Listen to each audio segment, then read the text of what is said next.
attended one of these already. What I will do is introduce our speaker, and then he will give a quick introduction on himself, and then we'll go around and have each person introduce themselves. So if you're a college student, go ahead and do your name, where you go to school, and what your major is. Those of you, if there's any high school students, you can just state your name, what grade you're in, and where you go to school. So I will go ahead and turn it over to Dave Barroso for this evening.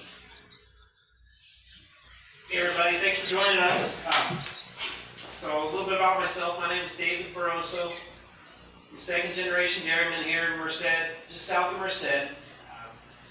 My dad started here in 1960, and my brother and I run it now.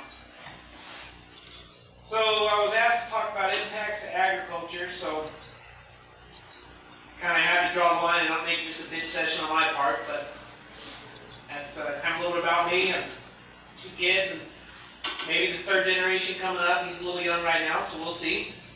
And then, that's about it. Okay, so easiest way for you guys to introduce yourselves, I'll just call on you based on what you are on my screen.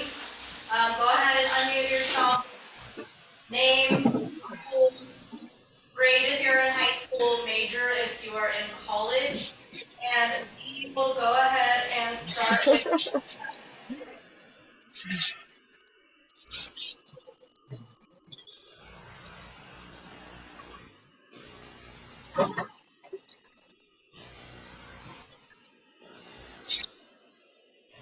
okay, go ahead, Kaden.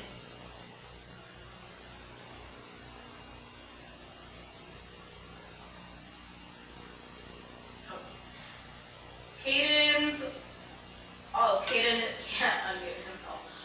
So his name is Kaden Ordunez, and his major is animal science. I'm assuming you're at Merced College, Kaden. Connor. Hello, my name is Connor Prock, and I go to Merced College, and I'm majoring in soil science and PCA. Daniel. Good evening. My name is Daniel Gomes. I am a student at Chico State University studying ag business. Elena.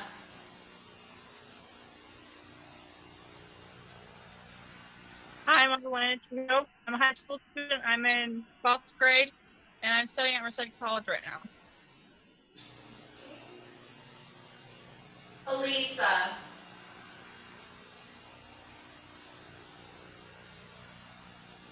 Hi, my name is Elisa Zarati. I go to Merced College, and my major is animal science.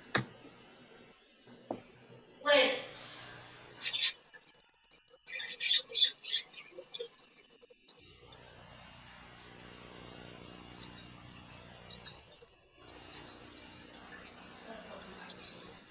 Jessica, go ahead and introduce yourself. I can't hear anything. Can you hear me better now?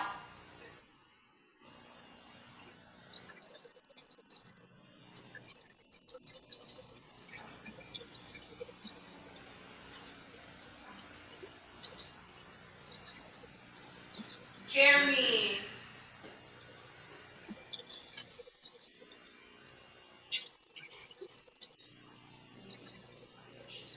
Can anyone who is muted tell me if they can hear me or not?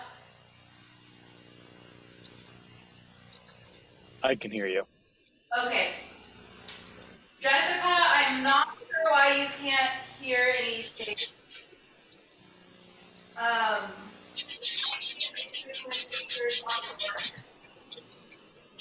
I can't hear anything.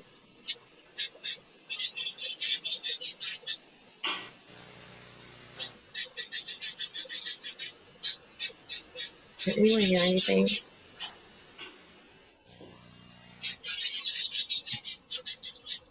Nothing is muted.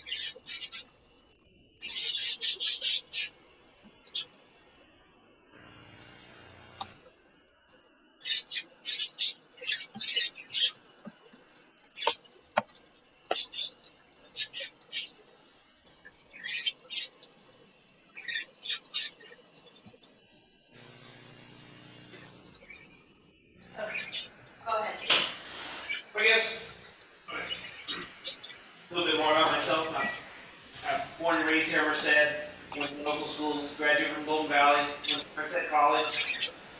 Did the ag mechanics things, transferred to Fresno State, graduated with bachelor's in animal science, and then came home to the ranch. Been there ever since.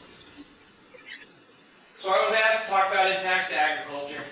Try to keep it somewhat brief. I kind of came up with 3 issues that we face day to day, and I think are kind of the bigger issues that have affected our operation at least. And I'm pretty sure number 1 is probably on the top of everybody's list: water availability, water distribution. Recent introduction of Sigma, and not that it's fully in play yet, but we're kind of getting an idea of what it is. It's going to reduce our pumping quite a bit.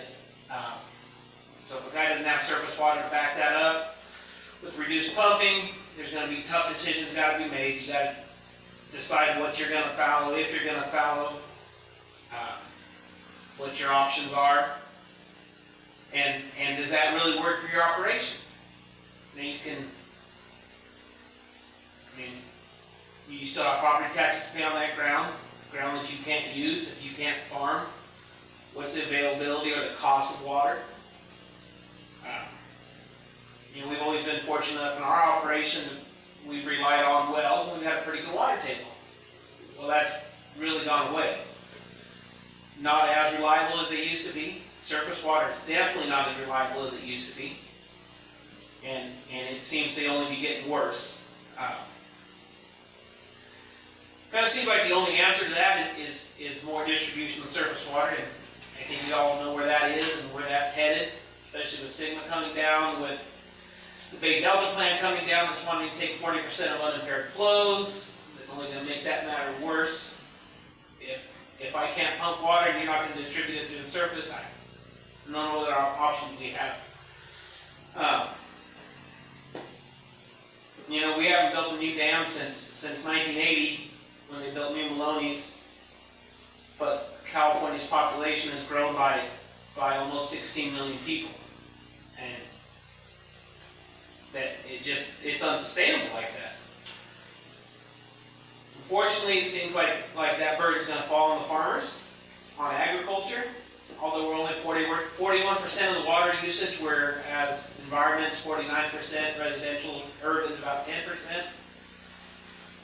Yet we're made out, it seems like, to be the bad guys, and I think that's partially due to the population distribution in California, where you've got 90% are urban people.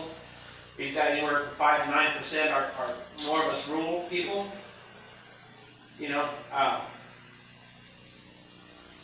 I don't think until their food is insecure, I don't think they'll notice. And by that point, is it too late? It's a lot of unknown when it comes to water. And to me, that's our biggest impact. Without water, we have nothing. Can't grow anything, can't run a dairy operation, can't grow feed for our animals. I think another impact, especially here recently, is employee availability and the availability of a willing workforce. At one time, people wanted to work, the workforce is readily available, and I don't know what the answer is, I don't know what the reasons are, I know what I've heard. There's obviously competition from other industries, everybody's looking for employees right now, everybody's looking for somebody to do work. Government's also given a lot of incentives that I think we as agriculture can't compete with. And then you've got an immigration policy that's non-existent, that everybody talks about, that it's never done anything with. At the end of the day, we need employees for our place to be successful and run. And without them, it's a big issue. Kind of the third bullet point that I came up with that is an impact to agriculture is regulations. I've already touched Sigma a little bit, and that's the regulation I think is bigger than anything, and it's going to affect us more than anything. Because again, it goes back to without water, we really have nothing. There's also all the regulations that come down from CARB, the Air Resources Board, and the cost of applying dealing with these regulations. And there's intended and unintended consequences. When the air board comes down and says that you have to convert all your diesel tractors over, and I know there's cost sharing and different things, but there's still a cost to the end user, and the repairs to that tractor, being it's newer, have gone up. Everything can be computer related. That's an investment that we'd have to make in tooling and different things that we don't have. I think that's an unintended consequence of it, it's making business a little harder to do. You've got overtime and minimum wage that have changed here drastically in California here recently. That affects our bottom line. You know, our price we receive for our goods, for our milk in our case, is not relative to what we can go out in the market and get, or what California charges a minimum wage or a break-even price or anything. It's based on markets, and it's a global market, and that gives us a competitive disadvantage and makes it harder and harder for us to do business in California.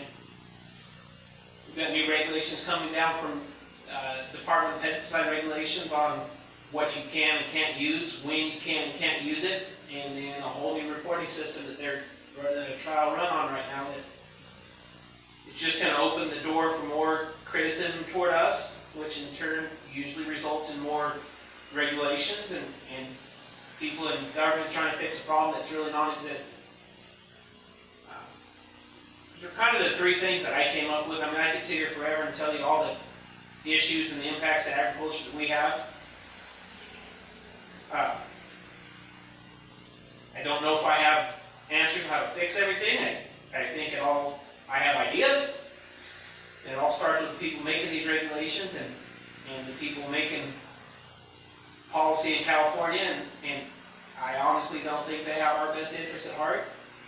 I'm also the vice president here at the Farm Bureau, and they're doing God's work, trying to keep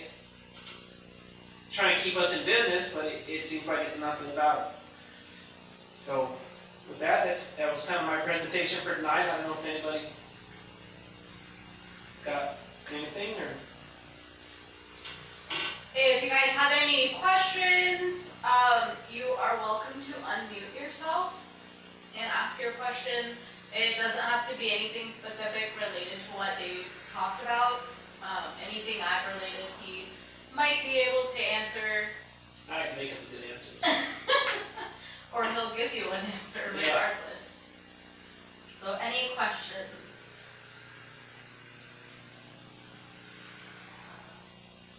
Yes, I have a question. In your opinion, how do you think California, what they can do to help impact the ag industry? I'm not going to sit here and say there's one thing they could do to impact the ag industry. I think, it goes back to my number one impact to agriculture right now is water. And I think California needs to do more in surface water distribution. I think SGMA was a necessary evil.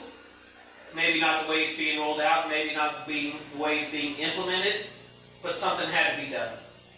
You could talk to any farmer that's losing wells. Us personally, we've lost 4 of them this year that we've had to do work on because the water table has dropped.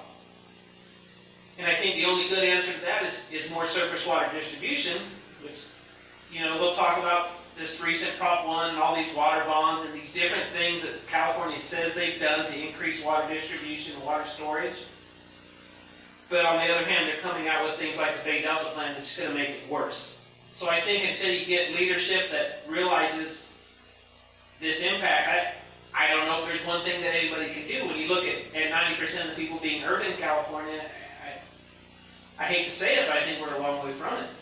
I'm not sure if that really answered your question, but that's kind of my opinion on it. It's the people making decisions. You could build a new dam, you could build sites, you could build temperance, and yes, it's going to be great, it's going to be helpful. But in all reality, if they started today, how far down the road is that, and how much impact is going to be between now and then? This is a problem that should have been done years ago, and by things like the Bay Delta Plan and different things like that, we're compounding an issue and making it worse. I don't know, that kind of an answer to your question, are you? Yes, thank you.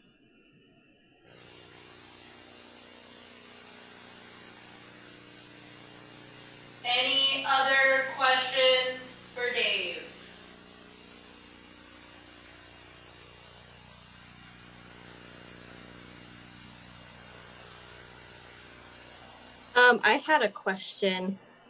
I kind of heard recently, I read an article that in Sacramento, they're coming up with this policy that's gonna reduce the amount of pesticides that producers can use on their crops. They said about like 50% of pesticides will no longer be able to be used by like 2040. How would that affect producers and us as consumers? I mean, I think that's a constant battle that's fought and seems more here recently with the Department of Pesticide Regulations on trying to outlaw. I mean, there's certain people out there that don't want you to use anything. And I hesitate to use the word organic because they do use products, they do use things, and I think people realize that. You would definitely lose efficiency and quality. I mean, we feed the world, and part of us feeding the world is the technology we have in pest control and fertilizers and different things or whatever else you may be alluding to. And without those products and those things to control whatever they're designed to control, you're going to lose production, you're going to lose yield, you're going to lose quality, you're going to lose value of the plant, of the crop. I mean, I think it goes back to kind of the water issue to where we have food security right now. We're good. But if we keep heading down this path and things keep going the way they're going, I'm not sure we will. And I think pesticide regulations and outlawing of certain pesticides without having a suitable replacement, is just bad policy. You look at the push to get away from fossil fuels. Fine, I think that's a noble effort. I think that's a good thing, but we don't have a reliable alternative right now. And you can't say electric because electric comes from somewhere.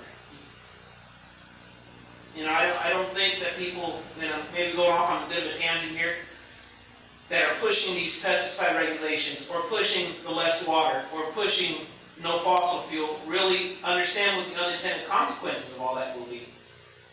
We've got a readily available, rather cheap food supply even with inflation, and that's because of things, the chemicals that we use on our places, or the fossil fuels we have, or the availability of water at a reasonable rate. And everybody has benefited from that, and if that goes away, the consumer's one who's going to feel it.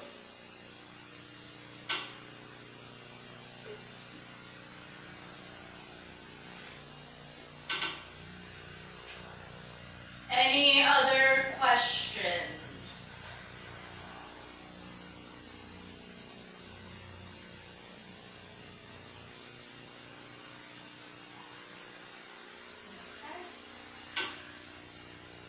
If there's no further questions, thank you for those of you, well, actually all of you joining us on Zoom tonight. We didn't get lucky enough to have anybody in person this time. Thank you. I will have a recording possibly tomorrow available if you wanted to rewatch. Feel free to email me and I can get it sent out to you. Otherwise, those of you at Merced College, it will be sent to Ms. Donaher as well to share with other students. So thank you for joining us. Thank you guys.